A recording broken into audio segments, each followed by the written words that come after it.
Hello বন্ধুরা, আসসালামু আলাইকুম। সবাই কেমন আছেন? আলহামদুলিল্লাহ আমি ভালো আছি। আশা রাখি আপনারাও ভালো আছেন। রোজার 2টা চলে গেল।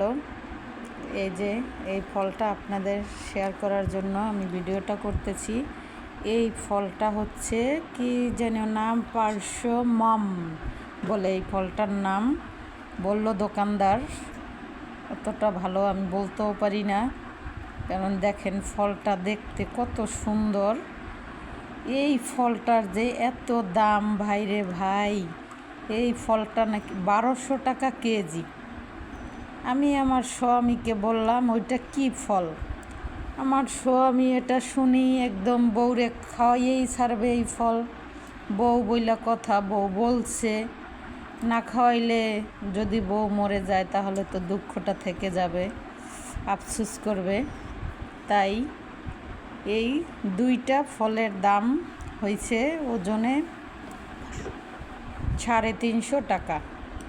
বলেন তো কি দরকার ছিল এই 2টা ফল? একটা আজকে ইফতারে কেটেছিলাম, আর একটা এই যে আপনাদের দেখানোর জন্য ভিডিওটা করতেছি। ইফতারের সময় পাই নেই, তাই কেটে ফেলছি। এখন একটু ফ্রি হয়েছি, এখন এই যে দেখানোর জন্য করতেছি, আপনাদের সাথে শেয়ার করব বলে। দেখেন কি দরকার ছিল এই ফল কেনার।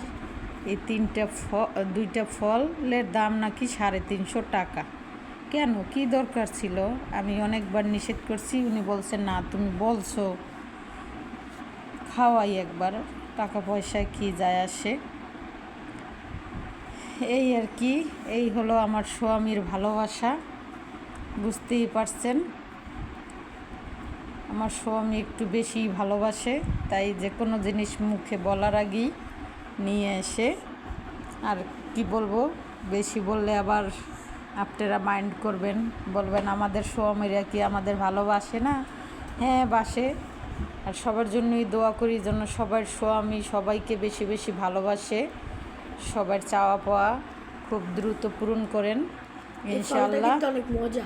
এই ফলটা আজকে কেটেছি, যেটা সন্ধ্যায়, এত টেস্ট কি বলবো, মানে বলার কোনো ভাষাই নাই, এত টেস্ট। এই পাশ দিয়ে টমেটো, এই পাশ দিয়ে মালটা। যেমন দেখতে তেমন তার স্বাদ, দামও যেমন, স্বাদও তেমন। এটা বিদেশি ফল নাকি, খুবই টেস্ট, খুব খুব। দেখেন কি সুন্দর চকচক করে, দেখেন এটা বিদেশি ফল, এটা আমাদের বাংলাদেশে হয় না এই ফলটা। যাই হোক, আমার হাফ প্যানের জন্য দোয়া করি। আমার হাফ প্যান আমার মনের আশাটা পূরণ করছে। ওনাকে আল্লাহ সুস্থ রাখুক, হেফাজতে রাখুক, সব সময় যেন এভাবেই বউয়ের আবদারগুলো পূরণ করতে পারে। আপনাদের জন্য, সবার জন্য দোয়া করি। সবাই স্বামী যেন এভাবেই স্ত্রীর মনের আশা পূরণ করে, আবদারগুলি পূরণ করতে পারে। যাই হোক, ভালো থাকবেন, সুস্থ থাকবেন। অনেক কথাই বলে ফেললাম। রাত্রে যদি মরে যাই তাহলে ভুলভ্রান্তি হলে মাফ করে দিবেন। আল্লাহ হাফেজ।